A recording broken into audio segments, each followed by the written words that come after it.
আজ ২রা জুন ২০২৪। আর আজকের দিনটা আমাদের সবার জন্য খুব স্পেশাল, কারণ আজ আমাদের বৃষ্টির জন্মদিন। আর আজ ও ১০ বছরের হচ্ছে। এই মনে হচ্ছে সেদিন ওকে হসপিটাল থেকে নিয়ে এলাম, আর আজ ও ২ ডিজিট ছুঁয়ে ফেললো। কিভাবে দিনগুলো পেরিয়ে যায়, তাই না? এই যে birthday girl, happy birthday. Thank you.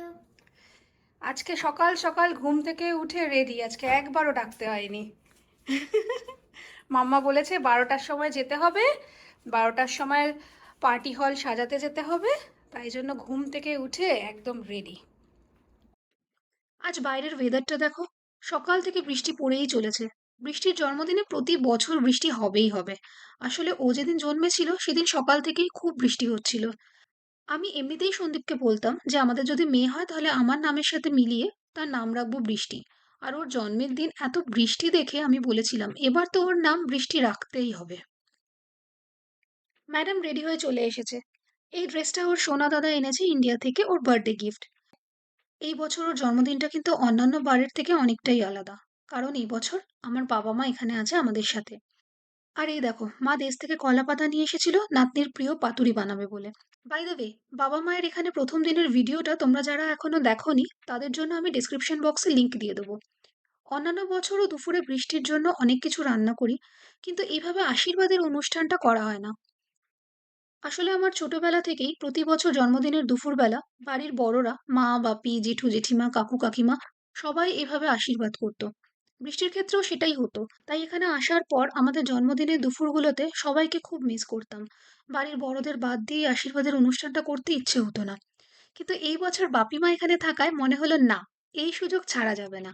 সত্যি বলতে আমি তো এখনো ভাবতেই পারছি না যে তারা এখানে সামনে থেকে বৃষ্টিকে আশীর্বাদ করছে।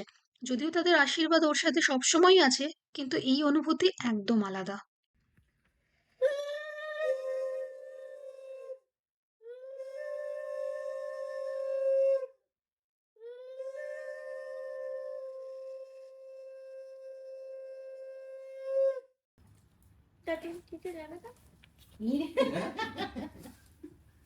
আশীর্বাদ দিল তো আবার কি? তুমি আমিও আমার তাই। আশীর্বাদ দেবে। মন ভরা বুক ভরা আশীর্বাদ। আর তো কিছু কিনিনি তোর জন্য। সমস্ত সমস্ত আয়োজনটাকে বাবা মা করলো। এই যে একটু আদু করে দিচ্ছি, এটাই তো স্পেশাল।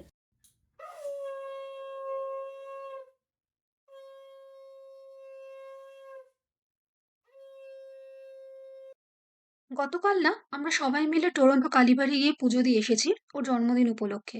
এই সুযোগে বাপিমাকেও মন্দিরটা ঘুরিয়ে দেখানো হয়ে গেল। সত্যি এই কালীবাড়ি এখানে থাকায় এত ভালো হয়েছে, যখন মন চায় চলে যেতে পারি, মনেই হয় না কলকাতার বাইরে কোথাও আছি। মা কালীর আশীর্বাদ ও বাড়ির বড়দের আশীর্বাদ নিয়ে বৃষ্টি ১০-এ পা দিল। তোমরাও প্লিজ ওকে ওর ভবিষ্যতের জন্য শুভেচ্ছা জানিও। আমরা পার্টি হলে চলে এসেছি। এখানেই আজ সন্ধ্যাবেলা বৃষ্টির জন্মদিনের অনুষ্ঠান হবে। দেখো, এই হলগুলো কিন্তু একদম এরকম খালি থাকে, আর আমাদের নিজেদের মতো করে সাজিয়ে নিতে হয়। তবে সুন্দর সুন্দর ডেকোরেশনের জিনিস পাওয়া কিন্তু এখানে খুব সহজ। পার্টি সিটি, ডলোরামা, ডলার ট্রি বা ওয়ালমার্টে পার্টি ডেকোরেশনের সবকিছুই পাওয়া যায়। আর এই হলগুলো কিন্তু শুধু সাজালেই হবে না, হল ছাড়ার আগে সব ডেকোরেশন খুলে চেয়ার টেবিল গুছিয়ে হলটা পুরো পরিষ্কার করে যেভাবে তুমি নিয়েছো ঠিক সেভাবেই ফেরত দিতে হবে। তো পার্টি শেষ হওয়ার পর আমাদের একটা বড় কাজ হলো এই হলটা পরিষ্কার করা, আর এত পরিশ্রমের পর দিনের শেষে সেটা খুবই বিরক্তিকর লাগে। এই দেখো, এখানে কিন্তু সব পার্টি হলের সাথে এরকম একটা কিচেনও থাকে। আর কিচেনে ফ্রিজ থেকে শুরু করে খাবার গরম করার জন্য ওভেন, মাইক্রোওয়েভ সবই থাকে। তো এটাতে খুব সুবিধা হয়। আর সময় নষ্ট না করে আমরা সবাই মিলে এখানে ডেকোরেশনের কাজে লেগে পড়েছি। এই বছর বৃষ্টির জন্মদিনের থিম ছিল হ্যারি পটার, কারণ ও এবছর হ্যারি পটারের বইয়ের পুরো সিরিজটা পড়ে ফেলেছে, and she is a Harry Potter fan now. এদিকে বাচ্চাগুলোকে দেখো, ভিডিও করা হচ্ছে দেখে ইচ্ছা করে ক্যামেরার সামনে এসে দুষ্টুমি করছে। দাঁড়াও, এদের একটা কাজে বসিয়ে দিই। এই দেখো, এদের এখানে স্নিচ বানাতে বসিয়ে দিয়েছি।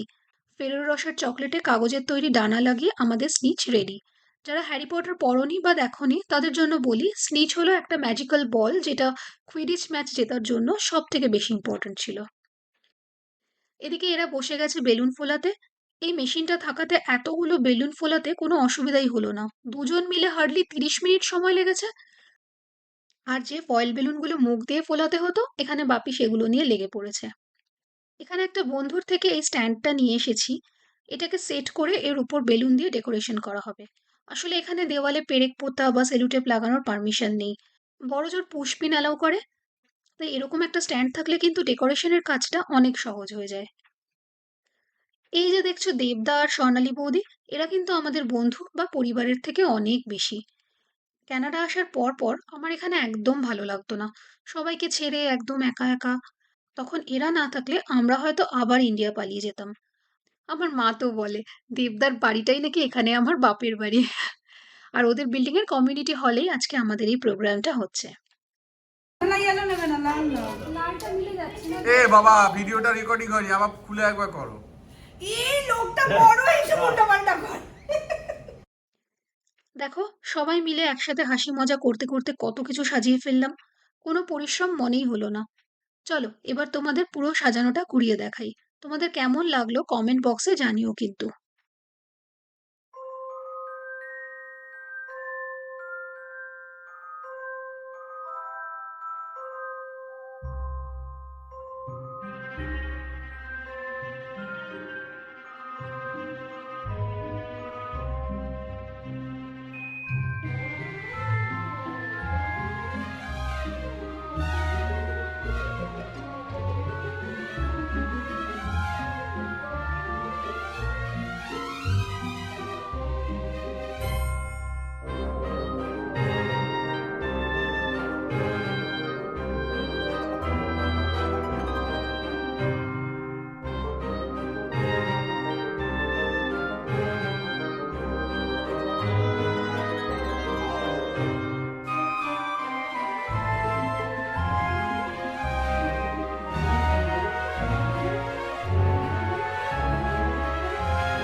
আমরা সবাই বৃষ্টির জন্মদিনে খুব আনন্দ করেছি। আশা করছি তোমরাও এই ভিডিওটা এনজয় করেছো। আমার ভিডিও যদি তোমাদের ভালো লেগে থাকে তাহলে আমার চ্যানেলটা সাবস্ক্রাইব করে আমাদের সাপোর্ট করো। দেখা হচ্ছে আমার পরের ভিডিওতে। Till then, by.